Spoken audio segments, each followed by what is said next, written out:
ಚಿಂದಿ ಉಡಾಯಿಸೋ ಖಾರ ಬಣ್ಣ ರುಚಿಯನ್ನು ನೀಡುತ್ತದೆ. ಮೆಣಸಿನ ಪುಡಿ ಚಿಂದಿ ಉಡಾಯಿಸೋ ಖಾರ ಬಣ್ಣ ರುಚಿ.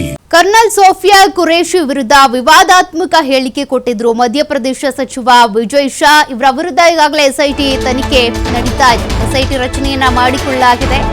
ಸುಪ್ರೀಂ ಕೋರ್ಟ್ ಸೂಚನೆಯಂತೆ ಮಧ್ಯಪ್ರದೇಶ ಸರ್ಕಾರ ಕ್ರಮ ತೆಗೆದುಕೊಳ್ತಾ ಇದೆ. ವಿಶೇಷ ತನಿಖೆ ನಡೆಸೋದಕ್ಕೆ ಅಂತ ಸ್ಪೆಷಲ್ ಇನ್ವೆಸ್ಟಿಗೇಷನ್ ಟೀಮ್ ಅನ್ನ ರಚನೆ ಮಾಡಿಕೊಂಡಿದ್ದಾರೆ. ಈ ಟೀಮ್ನಲ್ಲಿ 3 ಸದಸ್ಯರಿರ್ತಾರೆ. ಸಚಿವರ ಹೇಳಿಕೆಯ ಬಗ್ಗೆ ತನಿಖೆ ನಡೆಸೋದಕ್ಕೆ ಅಂತ ಮುಂದಾಗ್ತಾ ಇರೋದು. ಇದೇ ಮೇ 28ರ ಒಳಗೆ ವರದಿ ಸಲ್ಲಿಕೆ ಆಗಬೇಕು ಅಂತ ಎಸ್ಐಟಿಗೆ ಕೋರ್ಟ್ ಈಗಾಗಲೇ ಗಡುವನ್ನ ಕೊಟ್ಟಿದೆ. ಹೀಗಾಗಿ ಕ್ಷಮೆಯಾಚನೆಯನ್ನ ತಿರಸ್ಕರಿಸಿ ತನಿಖೆಗೆ ಕೋರ್ಟ್ ಆದೇಶ ಕೊಟ್ಟಿರೋದ್ರಿಂದ ಸುಪ್ರೀಂ ಕೋರ್ಟ್ಗೆ ಮೇ 28ರ ಒಳಗೆ ತನಿಖೆಯ ವರದಿಯನ್ನ ಸಲ್ಲಿಕೆ ಮಾಡಬೇಕಾಗುತ್ತೆ. ಸದ್ಯ ಬಂಧನದಿಂದ ವಿನಾಯಿತಿ ನೀಡಿದೆ ನ್ಯಾಯಾಲಯ. ನಾಲ್ಗೆ ಹರಿಬಿಟ್ಟಂತ ವಿಜಯ್ ಶಾ ವಿರುದ್ಧ ಸುಪ್ರೀಂ ಕೋರ್ಟ್ ಗರಂ ಆಗಿತ್ತು. ಹಾಗಾಗಿ ಅವರ ಹೇಳಿಕೆ ಕುರಿತಂತೆ ತನಿಖೆ ಮಾಡಿ ಅಂತ ಸುಪ್ರೀಂ ಕೋರ್ಟ್ ಈಗಾಗಲೇ ಆದೇಶವನ್ನ ಕೊಟ್ಟಿದೆ. ಮಧ್ಯಪ್ರದೇಶ ಸರ್ಕಾರ ಈಗ ಒಂದು ಎಸ್ಐಟಿ ತಂಡವನ್ನ ರಚನೆ ಮಾಡಿಕೊಂಡಿದೆ. ಇದರಲ್ಲಿ 3 ಸದಸ್ಯರಿರ್ತಾರೆ.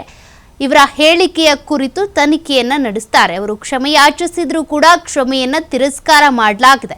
ಕರ್ನಲ್ ಸೋಫಿಯಾ ಖುರೇಶಿ ಅವರನ್ನ ಭಯೋತ್ಪಾದಕರ ಸಹೋದರಿ ಅಂತ ಹೇಳಿದ್ರು. ಪಾಕಿಸ್ತಾನದ ಏಜೆಂಟ್ ಅಂತ ಅಥವಾ ಭಯೋತ್ಪಾದಕರ ಏಜೆಂಟ್ ಅನ್ನುವಂಥ ರೀತಿಯಲ್ಲಿ ಹೇಳಿಕೆ ಕೊಟ್ಟಿದ್ರು. ಅದು ಸಾಕಷ್ಟು ವಿವಾದಕ್ಕೆ ಕಾರಣ ಆಗಿತ್ತು. ತದನಂತರ ಕ್ಷಮೆಯನ್ನು ಕೇಳಿದ್ರು. ಆದರೆ ಕೋರ್ಟ್ ಕ್ಷಮೆಯನ್ನ ತಿರಸ್ಕಾರ ಮಾಡಿದ್ದು. ಇವರ ವಿರುದ್ಧ ತನಿಖೆ ಆಗಲೇಬೇಕು ಅಂತ ಈಗಾಗಲೇ ಆದೇಶ ಕೊಟ್ಟಿದೆ. ಮಧ್ಯಪ್ರದೇಶದ ಸಚಿವ ವಿಜಯ್ ಶಾ ವಿರುದ್ಧ ತನಿಖೆ ಮುಂದುವರೆದಿದೆ.